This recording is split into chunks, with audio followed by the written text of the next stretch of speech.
So hi everyone, thank you for tuning in. So another thing that is required whenever you are going to be practicing as a nurse practitioner is your National Provider Identifier number. We call it NPI. That is very important prior to you starting working as a nurse practitioner. If you haven't subscribed us yet, please remember to go ahead and subscribe to the channel. Give it a thumbs up. If you're liking the content, remember to leave a comment below and share as well. So with the National Identifier number, it is a 10-digit number that is assigned to all providers prior to working in any area, as like a dentist, if you're going to be working as a medical doctor, if you're going to be working as a nurse practitioner. This is one number that you are required to get, and it is required by the U.S. Center of it is required by CMS. So it is a requirement for, your Medicare Medicaid Services. So you definitely need that. It is an identifier that is also HIPAA compliant. So it's a standard identifier by HIPAA.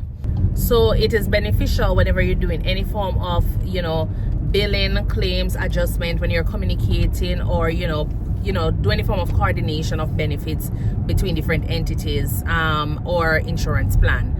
And you also need it whenever you're communicating, because it is something that is going to identify you, because as I say, it's a standard identifier that is used to identify each provider.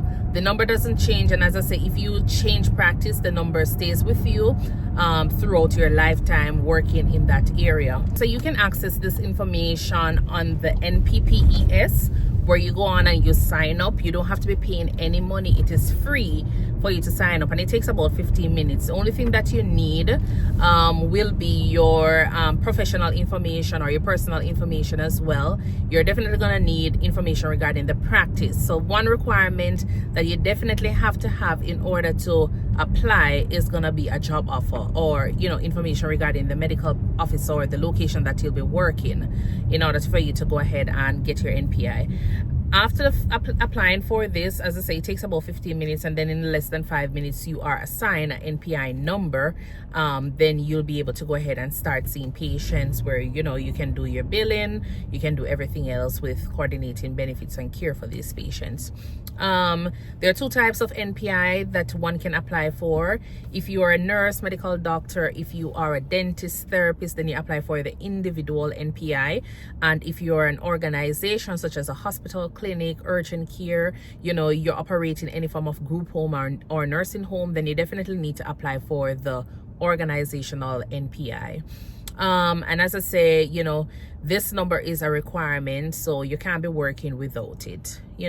I do hope that this was a little bit beneficial to you. If you have any questions, or concerns, leave it in the comment box below. Or if you have anything else to add, please go ahead and leave it in the comment box below, so we can always learn as we go along and other persons can benefit from this content. Please remember to like, share, and subscribe to the channel. Turn that notification bell on, and thank you so much for making it the Think Nursing channel, where we discuss everything related to nursing, travel, and lifestyle. Until then, I do hope that you will have a wonderful day. Bye.